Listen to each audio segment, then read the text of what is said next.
Sir M1 खूपच अवघड गेला हो, कळलंच नाही. काय झालं? सेमिस्टर चालू झालं, कसं आलं, कसं गेलं कळलं नाही. डेरिव्हेटिव्ह काय होतं, ट्रिग्नोमेट्री काय म्हटलं, लॉगॅरिथम्स काय म्हटले, काहीच कळलं नाही सर. आता M2 मध्ये म्हणे इंटिग्रेशन म्हणून काहीतरी आहे. तर मित्रांनो, काळजी करू नका.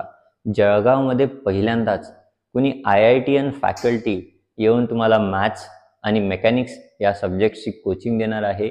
ते पण गव्हर्नमेंट पॉलिटेक्निकच्या शेजारीच विद्युत कॉलनीमध्ये. तर मित्रांनो, वाट कसली बघताय? लवकरात लवकर 20 जानेवारीपासून डेमो लेक्चर्स अटेंड करा आणि तुम्हाला समजायला लागलं की अरे हे काय आहे, डेरिव्हेटिव्ह काय होतं, हे किती सोपं होतं. हे जर तुम्हाला लक्षात आलं तर मित्रांनो तुम्ही क्लास कंटिन्यू करा.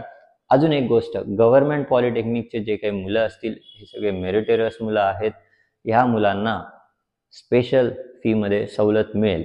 तर मित्रांनो, सोमवारी सकाळी 8 वाजता विद्युत कॉलनीमध्ये आपली इंजिनिअरिंग M2 अप्लाइड मॅथमॅटिक्स 2 ची बॅच सकाळी 8 वाजता चालू होते आणि 9 वाजता इंजिनिअरिंग मेकॅनिक्सची बॅच चालू होते. तर मित्रांनो, डेमो लेक्चर्स नक्की अटेंड करा.